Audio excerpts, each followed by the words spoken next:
சோழனை பார்த்தா பாவமாக இருக்குது அப்படிங்கிறது ஒரு பக்கம். ஆனால் இன்னொரு பக்கம் வந்து பார்த்தீங்க அப்படின்னா சோழன் செஞ்சதே ஒரு திருட்டு வேலை தாங்கிறது வேற ஒரு கேள்விக்குறியாக இருக்குது. ஆனால் அவருடைய நல்ல மனசையும் குறை சொல்ல முடியலன்னு ஒரு மாதிரி நமக்கே ஒரு குழப்பமான சுச்சுவேஷன் தான் வச்சுக்கோங்க. ஸோ இப்போ இந்த சுச்சுவேஷனுக்கு இடையில் இப்போ பார்த்தீங்கன்னா நம்பி கூட வந்த பொண்ணை இவர் கட்டாய கல்யாணம் மாதிரி திருட்டு கல்யாணம் ஒன்று பண்ணிட்டார். இப்போ அந்த பொண்ணுடைய அப்பாவை தூக்க மாட்டிக்கிட்டாரு. அவருக்கு உடம்பு சரியில்லாமல் இருக்குங்கும் போது உடனடியாக கிளம்பி போகலாம் அப்படின்னு முடிவு பண்ணி இவங்க கார் எடுத்து கிளம்பி போகிறாங்க. ஆனால் ஊருக்குள்ளார வேறு மாதிரி ரூமர் பரவுது. அந்த பொண்ணு காலையில் இருந்துச்சுன்னா உங்கள் குடும்பத்தை பார்த்து பயந்து போய் அழுது எங்கள் வீட்டுக்கே போயிடணும்னு கிளம்பி போயிடுச்சுட்டு இந்த விஷயத்தை ஒருத்தர் போய் டீ கடையில் இருக்க நடேசன்ட்ட சொல்ல எல்லாரும் கை கொட்டி அவரை பார்த்து சிரிக்கிறாங்க.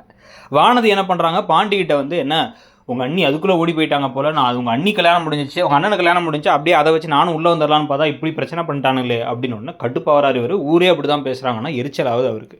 பல்லவனோட ஃப்ரெண்ட்ஸும் அதே விஷயத்த பேசுகிறாங்க. எங்கள் அண்ணி எங்கள் அண்ணன் தான் கூப்பிட்டு போயிருக்காரு, சேர்ந்து வருவாங்கங்கிறாங்க. அதுக்குள்ளே என்ன பிரச்சனைகள் வரப்போதோங்கிறது நமக்கு தெரியல. இதுக்கு நடுவில் காரில் போயிட்டு இருக்கும்போது அழுதுகிட்டே போகிறாங்க. இவங்களும் நிலாவை சோழன் கன்வின்ஸ் பண்ணி ஒன்றும் பிரச்சனை இல்லை, கவலைப்படாதீங்க, ஏதாச்சும் ஒரு சோகமான விஷயம் கால் பண்ணியிருப்பாங்கன்னா சொல்ல ஏன்டா அந்த மாதிரி அபசோகமாக பேசுகிறாங்கிற மாதிரி இவங்க பார்த்துக்கிட்டு இருக்காங்க. இந்த எல்லா குட்டி கலாட்டாவுக்கும் இடையில் இப்போ பார்த்தீங்கன்னா அந்த போலீஸ் ஸ்டேஷன்லேருந்து கால் பண்ணி உங்கள் மேரேஜ் சர்டிஃபிகேட் வந்துருச்சு, 2 பேரும் கையெழுத்து போட்டு அதை வாங்கிட்டு போங்கிறாங்க.